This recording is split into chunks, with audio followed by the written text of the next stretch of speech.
While 37 mental health care users died at Takalani and Masego Homes, it's still unclear how the deaths were spread between the two homes. So lawyers representing Takalani and Masego Homes told the court that some patients only arrived at their facilities from Life Esidimeni with minimal information about their medical history, and those that did came through with very little detail.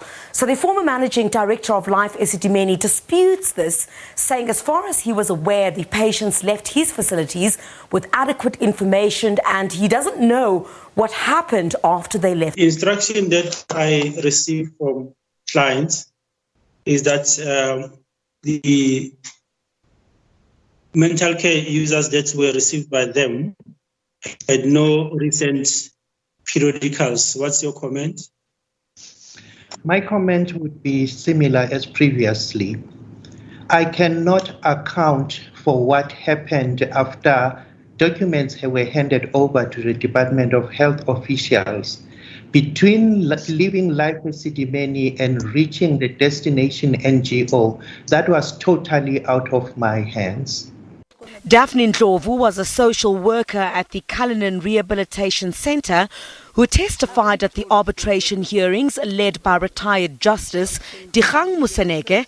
Her lawyer told the court of a staggering number of patients who arrived at that facility from Life Esidimeni without discharge summaries.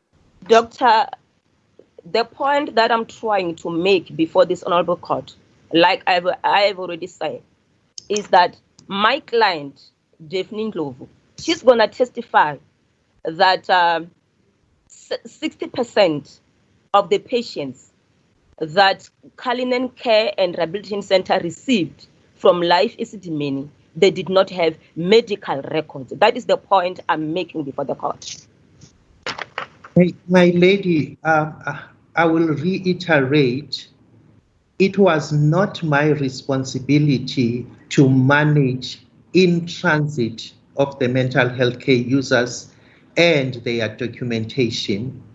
I therefore would like to state that it was not the responsibility of Life Esidimeni to manage patients and documents in transit.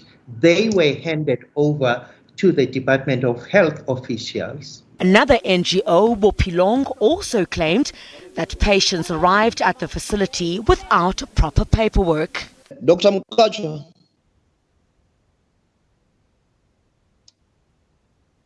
could it be said that but for the conduct of omission, many lives could have been saved if they had all their medical records with them? I have explained earlier on that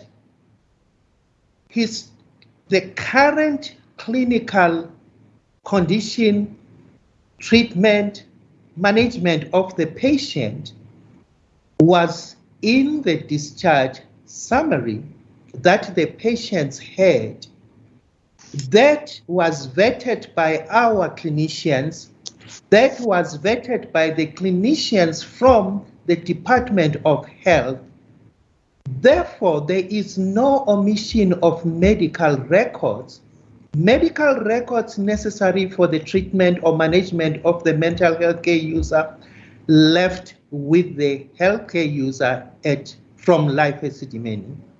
Mkachwa later told the court Life Esidimeni only received a list of patients that needed to be discharged to the NGOs a day before the transfers. There wasn't enough time to actually sift through and make sure that there is matching of the mental health care user to the facility. Tomorrow is likely to be Mkachwa's last day on the stand. Crisalda Lewis, SABC News in Johannesburg.